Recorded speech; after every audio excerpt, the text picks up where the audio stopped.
Untuk mencapai alur keuangan yang baik, tadi kita sudah memahami alur keuangan, mencukupkan diri, dan bagaimana mendapat pemasukan dengan benar. Nah, sekarang kita belajar bagaimana kita dapat mengeluarkan uang dengan bijaksana dalam alur keuangan. Pengeluaran merupakan suatu proses penggunaan uang yang Tuhan titipkan kepada kita untuk suatu tujuan atau sasaran tertentu. Nah, apa aja tujuan dan sasaran itu? Yang pertama adalah memberi. Dari sekian banyak ayat Alkitab yang membahas tentang keuangan, memberi merupakan hal yang paling banyak dibahas di dalam Alkitab. Saat perjanjian lama, Allah sudah menekankan umatnya untuk memberi. Kita lihat dalam Imamat 27 ayat 30. Demikian juga segala persembahan persepuluhan dari tanah, baik dari hasil benih di tanah maupun dari buah pohon-pohonan, adalah milik Tuhan. Itulah persembahan kudus bagi Tuhan. Jadi di sini Allah memerintahkan untuk umatnya memberi persembahan kudus bagi Tuhan. Bahkan, persembahan yang dipersembahkan pada Tuhan itu sendiri adalah milik Tuhan. Selanjutnya kita lihat di Ulangan 12 ayat 17. Di dalam tempatmu tidak boleh kau makan persembahan persepuluhan dari gandummu, dari anggurmu dan minyakmu, ataupun dari anak-anak sulung lembu sapimu dan kambing dombamu, ataupun suatu hari korban yang akan kau dasarkan, ataupun dari korban sukarelamu atau persembahan khususmu. Di sini umat Allah nggak boleh ngambil atau makan persembahan yang ditentukan untuk diberikan pada Tuhan. Di ayat ini juga terangkum beberapa jenis persembahan yang diatur dalam perjanjian lama. Ada persembahan perpuluhan, persembahan dari yang dinasarkan, persembahan sukarela, dan persembahan khusus. Selanjutnya mari kita lihat Maleakhi 3 ayat 10. Bawalah seluruh persembahan persepuluhan itu ke dalam rumah perbendaharaan, supaya ada persediaan makanan di rumahku, dan ujilah aku, firman Tuhan semesta alam. Apakah aku tidak membukakan bagimu tingkap-tingkap langit, dan mencurahkan berkat kepadamu sampai berkelimpahan? Melalui ayat ini kita melihat bahwa Allah memerintahkan untuk memberi persembahan persepuluhan, tetapi di samping itu, perpuluhan itu juga membawa hasil, yaitu Allah akan mencurahkan berkat kepada kita sampai berkelimpahan. Masih banyak ayat-ayat lain di perjanjian lama yang membahas tentang persembahan.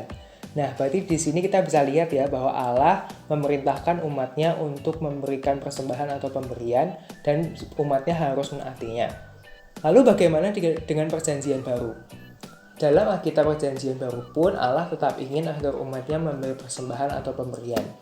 Kita lihat di Lukas 6 ayat 38. Berilah dan kamu akan diberi, suatu takaran yang baik, yang dipadatkan, yang digoncang, dan yang tumpah keluar akan dicurahkan ke dalam ribaanmu. Sebab ukuran yang kamu pakai untuk mengukur akan diukurkan kepadamu. Nah, di sini kita lihat Tuhan Yesus memberi perintah supaya kita memberi, dan jika kita memberi, maka kita sendiri akan diberi. Selanjutnya, kita buka yuk 2 Korintus 9 ayat 6-8. Camkanlah ini, orang yang menabur sedikit akan menuai sedikit juga, dan orang yang menabur banyak akan menuai banyak juga. Hendaklah masing-masing memberikan menurut kerelaan hatinya, jangan dengan sedih hati atau karena paksaan, sebab Allah mengasihi orang yang memberi dengan sukacita. Dan Allah sanggup melimpahkan segala kasih karunia kepada kamu, supaya kamu senantiasa berkecukupan di dalam segala sesuatu dan malah berkelebihan di dalam berbagai kebajikan. Jika kita melihat dari ayat ini, saat kita memberi, kita bukan membuang uang, tetapi kita sedang menabur, yang pada ujungnya kita sendiri yang akan menikmati hasil taburan itu pada masa menuai. Dalam pemberian, kita juga melihat bahwa Allah sanggup memberi dalam kelimpahan, sehingga kita berkecukupan dalam segala sesuatu, yang berarti hidup kita dicukupi dari segala aspek dan berkelimpahan dalam kebijakan atau watak. Next, kita buka 1 Yohanes 3 ayat 17-18 ya. Barang siapa mempunyai harta duniawi dan melihat saudaranya menderita kekurangan, tetapi menutup pintu hatinya terhadap saudaranya itu, bagaimanakah kasih Allah dapat tetap di dalam dirinya? Anak-anakku, marilah kita mengasihi bukan dengan perkataan atau dengan lidah, tetapi dengan perbuatan dan dalam kebenaran. Nah, ayat ini menyatakan, salah satu bukti kita memiliki kasih Allah adalah diwujudkan dengan memberi harta duniawi kepada saudara seiman yang kekurangan. Dari beberapa ayat perjanjian lama dan perjanjian baru tadi, kita tahu bahwa Allah menghendaki kita untuk memberi. Dan saat kita memberi, Allah akan dan dapat memberkati kita dengan berbagai kelimpahan, kebutuhan kita dipenuhi, dan kita juga bahkan berlimpah dalam watak dan kebajikan. Setelah kita tahu bahwa Allah berkehendak agar kita memberi, kita perlu tahu nih bagaimana teknis dari memberi itu sendiri. Yang pertama kita bisa bahas jumlah dulu ya. Kalau tadi kita melihat di Maleakhi 3 ayat 10, Allah memerintahkan umatnya untuk memberikan persembahan sepuluhan. Dengan demikian kita dapat mengatakan kita memberi persembahan 10% dari pemasukan kita. Sementara itu, kalau kita membaca Roma 12 ayat 1, karena itu saudara-saudara, demi kemurahan Allah aku menasihatkan kamu, supaya kamu mempersembahkan tubuhmu sebagai persembahan yang hidup, yang kudus dan yang berkenan kepada Allah. Itu adalah ibadahmu yang sejati. Ayat ini membahas persembahan yang tertinggi kepada Allah, yaitu mempersembahkan tubuh kita, termasuk berarti uang kita. Nah, kalau disimpulkan dari dua ayat ini, persembahan kita minimal mungkin 10% ya, sampai 100%, yaitu seluruh hidup kita. Untuk awal-awal kita bisa memberikan 10% dari pemasukan kita. Nah, semakin bertumbuh nih, kita bisa nambah-nambah nih jumlahnya, jadi 12%, jadi 15%, sampai pada akhirnya kita mempersembahkan seluruh tubuh kita. Nah, pemasukan yang dipotong 10% ini adalah pemasukan yang merdeka ya teman-teman. Yang dimaksudkan adalah pemasukan yang teman-teman bebas mempergunakannya. Jadi misal kalau orang tua teman-teman ngasih uang untuk SPP atau suatu buku tertentu, nggak perlu deh untuk dipotong. Nah, setelah tahu jumlahnya tadi, sekarang kita perlu tahu nih kapan kita perlu ngasih persembahan itu. Nah, mari kita baca 1 Korintus 16 ayat 2. Pada hari pertama dari tiap-tiap minggu, hendaklah kamu masing-masing sesuai dengan apa yang kamu peroleh, menyisihkan sesuatu dan menyimpannya di rumah, supaya jangan pengumpulan itu perlu diadakan kalau akan datang. Firman Tuhan ini menyatakan bahwa kita perlu menyisihkan persembahan pada hari pertama. Nah, misal kita mau memberikan persembahan perpuluhan, berarti saat hari pertama kita mendapat pemasukan, pada hari itu juga kita akan menyisihkan 10% untuk persembahan perpuluhan sebagai persembahan kepada Allah. Nah, setelah dikumpulkan ini, pastikan persembahan ini tidak disaut untuk membayar yang lain ya teman-teman. Teman-teman bisa pakai berbagai cara. Kalau aku sih menyediakan amplop dan persembahan itu aku khususkan di amplop itu. Atau teman-teman bisa pakai celengan, atau penggunaan akun, atau penggunaan ATM lain, terserah teman-teman. Yang penting jangan tersaur dan dipakai tempat untuk pembayaran yang lain. Atau kalau teman-teman emang sangat tergoda, orangnya sangat mudah tergoda menggunakan uang itu, teman-teman saat menyisihkan itu bisa segera memberikan persembahan itu. Nah, setelah itu kepada siapa kita harus memberi? 1 Korintus 9 ayat 11, 13, dan 14 mengatakan, jadi jika kami telah menaburkan benih rohani bagi kamu, berlebih-lebihankah kalau kami menuai hasil duniawi daripada kamu? Tidak tahukah kamu bahwa mereka yang melayani dalam tempat kudus mendapat penghidupannya dari tempat kudus itu, dan bahwa mereka yang melayani mezbah mendapat bagian mereka dari tempat mezbah itu? Demikian pula Tuhan telah menetapkan bahwa mereka yang memberitakan Injil harus hidup dari pemberitaan Injil itu. Nah, jadi sasaran pertama dari pemberian kita adalah pelayan Tuhan. Bisa jadi penabur benih rohani kita, bisa jadi orang yang berada di tempat kudus seperti gereja atau lembaga-lembaga Kristen, dan juga pemberita Injil. Nah, pemberian kepada pelayan Tuhan ini dapat diberikan secara langsung individu atau langsung kepada lembaga atau gereja yang berfokus pada amanat agung. Kenapa memberi kepada yang berfokus pada amanat agung? Karena Tuhan Yesus sudah mati dan bangkit bagi semua orang. Sementara mungkin kita tidak bisa menyampaikan itu kepada orang-orang yang jauh di sana. Sementara kalau kita memberikan uang kita kepada pelayanan yang menginjili, pelayanan yang memuridkan, uang kita bisa sampai kepada bangsa-bangsa. Next kita lihat di Galatia 6 ayat 6. Dan baiklah dia yang menerima pengajaran dalam firman, membagi segala sesuatu yang ada padanya dengan orang yang memberikan pengajaran itu. Maka pemberian kita selanjutnya dapat diberikan kepada orang yang mengajarkan firman kepada kita.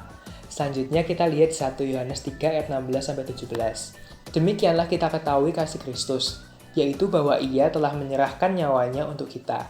Jadi kita pun wajib menyerahkan nyawa kita untuk saudara-saudara kita. Barang siapa mempunyai harta duniawi dan melihat saudaranya menderita kekurangan, tetapi menutup pintu hatinya terhadap saudaranya itu, bagaimanakah kasih Allah dapat tetap di dalam dirinya? Jadi target selanjutnya dari pemberian kita adalah saudara seiman kita yang sedang kekurangan.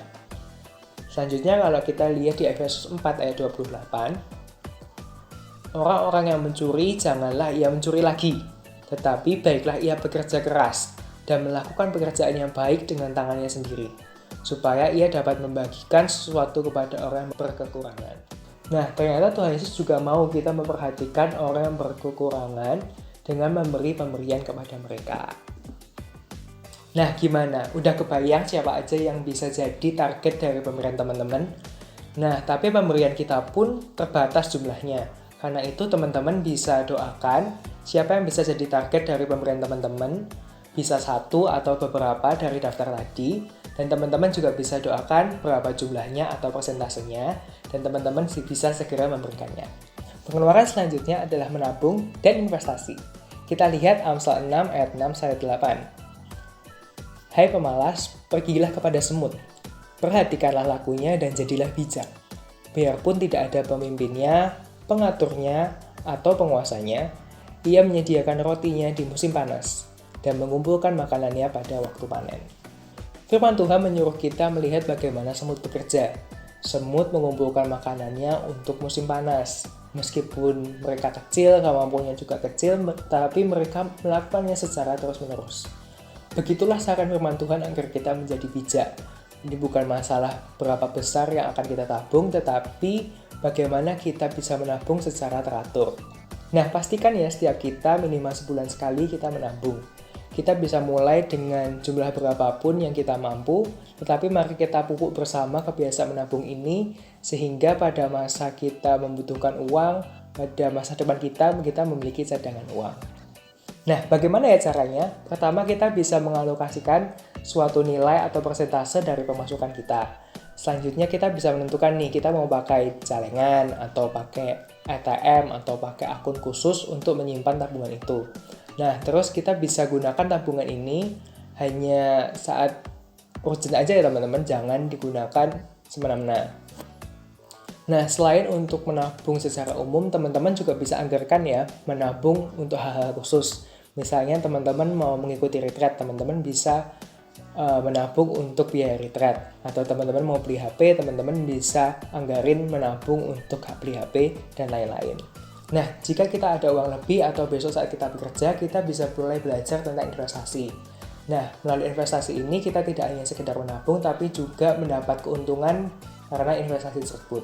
Nah, contoh investasi itu seperti saham, seperti reksadana yang sedang booming banget di antara milenial, atau emas, atau lain-lain. Nah, setiap dari investasi ini mempunyai kelebihan dan kekurangannya masing-masing. Karena itu, sebelum berinvestasi, teman-teman perlu untuk mempelajarinya lebih lanjut. Teman-teman bisa belajar dari YouTube, karena sekarang udah banyak banget akun-akun yang membahas tentang investasi tersebut, atau teman-teman bisa mengikuti online course yang teman-teman bisa ikutin. Program berikutnya adalah membayar dan membeli. Biasanya kita membayar atau membeli terhadap dua jenis kebutuhan. Kebutuhan yang pertama merupakan kebutuhan rutin, yaitu kebutuhan yang kita butuhkan rutin tiap bulannya. Misalnya nih seperti membayar SPP, untuk makan siang, atau uang bensin. Keperluan yang kedua adalah keperluan insidental, di mana keperluan ini mungkin tidak diperlukan tiap bulannya.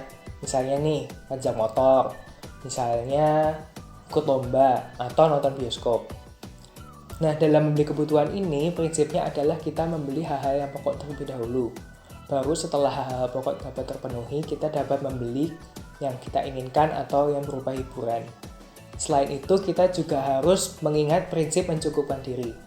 Tapi pernah nggak sih teman-teman merasa bingung atau galau? Beli nggak ya? Boleh beli apa nggak ya? Nah, tentu untuk menentukan itu, kita perlu berdoa dan memikirkannya. Tetapi teman-teman juga bisa menggunakan pertanyaan-pertanyaan untuk membantu keputusan teman-teman. Seperti ini. Wadidaw, keren amat ini tas. Beli nggak ya?